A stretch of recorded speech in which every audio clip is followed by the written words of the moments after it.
बिस्मिल्लाहिर्रहमानिर्रहीम। अस्सलाम वालेकुम। मैं हूं अली असगर और आप देख रहे हैं मेरा यूट्यूब चैनल। बड़ी मजहबी जमात के सरबराह के काफिले पर फायरिंग और क्या इंतखाबात को मुलतवी कराने के लिए साजिश हो रही है। तहरीक लब्बैक पाकिस्तान की शदीद मजम्मत। इस वीडियो में हम इसी के मुतालिक बात करेंगे।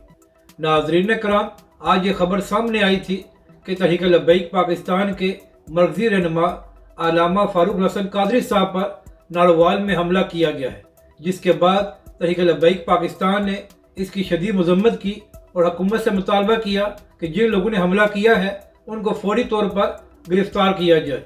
और नाजरीन कराम, पिछले 10 दिनों में ये तहरीक लब्बैक पाकिस्तान के तीसरे रहनुमा पर हमला किया गया है। तो क्या पंजाब हुकूमत सो रही है कि लोग इस तरह तहरीक लब्बैक रहनुमाओं पर हमले कर रहे हैं?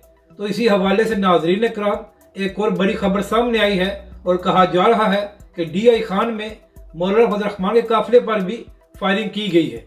और नाजरीन कराम, मौलाना फजल रहमान के तर्जुमान ने कहा है कि इस हमले में मौलाना महफूज रहे हैं।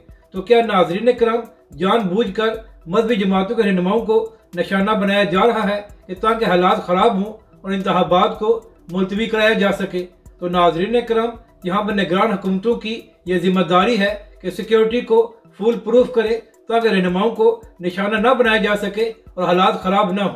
नाजरीन कराम, तहरीक लब्बैक पाकिस्तान ने पंजाब हुकूमत से मुतालबा किया है कि जिन लोगों ने भी अल्लामा फारूक हसन कादरी साहब पर हमला किया है उनको फौरी तौर पर गिरफ्तार किया जाए। नाजरीन कराम, इस वक्त पाकिस्तानी मीडिया पर तहरीक लब्बैक पाकिस्तान और हाफिज साद हुसैन रिजवी के चर्चे हो रहे हैं, तो शायद मुखालफीन को यह बात हजम नहीं हो रही, तो इसलिए तहरीक लब्बैक पाकिस्तान के रहनुमाओं को निशाना बनाया जा रहा है।